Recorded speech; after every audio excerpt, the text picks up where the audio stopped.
बढ़ते हैं आगे और नतीजों का दौर है। तो हमारे साथ वारी रिन्यूएबल का मैनेजमेंट है, जो चौथी तिमाही की आय और मुनाफे पर गौर करें तो 4 गुना की बढ़ोतरी रही है। हालांकि मार्जिन पर दबाव हम देख पा रहे हैं।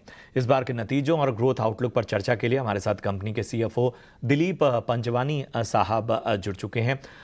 दिलीप जी, बहुत बहुत स्वागत। अपना समय देने के लिए बहुत बहुत शुक्रिया।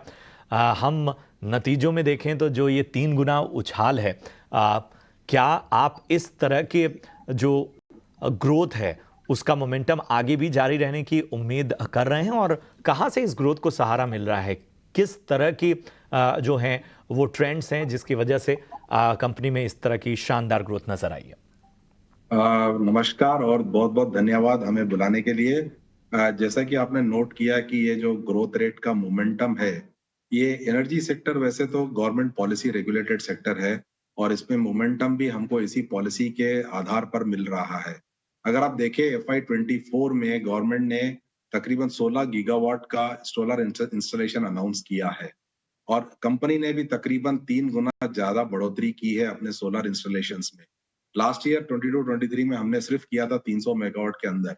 इस बार हमने एग्जीक्यूट किया है 704 मेगावाट के ऊपर, 700 मेगावाट के ऊपर।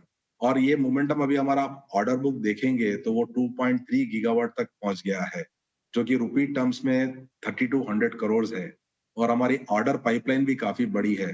तो जो सोलर इकोसिस्टम चल रहा है गवर्नमेंट का इंडिया के रिन्यूएबल एनर्जी सेक्टर के एम्फोसिस पे, गवर्नमेंट के टारगेट्स के लिए, वो हमें बहुत सहारा दे रहा है ऊंचाइयों को तय करने के लिए। ठीक है, तो ये तो राय थी रेवेन्यू ग्रोथ को लेकर। अगला क्वेश्चन मार्जिन्स और ऑर्डर इनफ्लोस को लेकर रहेगा। मार्जिन्स की बात करें तो ईयर ऑन ईयर बेसिस पर काफ़ी कॉन्ट्रैक्शन देखने को मिला है। तो सबसे पहले मार्जिन्स पर क्या आउटलुक रहेगा FY25 के लिए, और उसके साथ ही ऑर्डर बुक इनफ्लोस की पोजीशन भी आप बताएं, स्पेशली EPC प्रोजेक्ट्स में यहाँ पर ऑर्डर इनफ्लोस कैसे रहे हैं और ऑर्डर बुक पोजिशन कैसी नजर आएगी FY25 में? अगर आप हमारा Q4 देखेंगे तो हमारा ऑर्डर इनफ्लो इतना रोबस्ट रहा है कि हम लोग ने 750 मेगावाट से सीधा 2.5 गीगावाट की ऊंचाई तय की थी और अभी हम चेस कर रहे हैं 13 गीगावाट की पाइपलाइन। तो डेफिनेटली ये साल में हमारा ऑर्डर पाइपलाइन और बढ़ने की उम्मीद है। जहां तक मार्जिन प्रेशर का सवाल है, वो हमने ईयर के स्टार्टिंग में ही हमने गाइडेंस दिया था कि हम लोग 15 से 20% के आसपास ही हम लोग होना चाहिए और हमारा मार्जिन उससे ऊंचा ही है। सर, जैसा आपने जिक्र किया सरकारी योजनाओं का, और जाहिर सी बात है कि एनर्जी और पावर जो पूरा क्षेत्र है, इसमें बहुत बड़ी भूमिका सरकारी पॉलिसीज़ की और गवर्नमेंट के आगे के क्या प्लान्स हैं उस पर बहुत कुछ निर्भर करता है। भारत में अगर हम इस सेक्टर में संभावनाओं की बात करें तो आप सभी चूंकि इस कोर इंडस्ट्री से जुड़े हुए हैं, किस तरह से देख रहे हैं, और जो हम बाकी विकल्पों की ओर देख रहे हैं, रिन्यूएबल एनर्जी और बाकी चीज़ों, उस ओर हम क्या तेजी से बढ़ रहे हैं? कहाँ आपको लगता है और सुधार की आवश्यकता है? अभी जो गवर्नमेंट का जो टारगेट है वो 280 गीगावाट है। अभी हम लोग रिन्यूएबल में सिर्फ 125 गीगावाट पहुंचे हैं। सोलर इंस्टॉलेशन अभी तक सिर्फ 82 गीगावाट पहुंचा है और हमारे पास बचे हैं तकरीबन 6 साल। तो ये 5-6 साल में सरकार को और इसकी गति बढ़ानी है।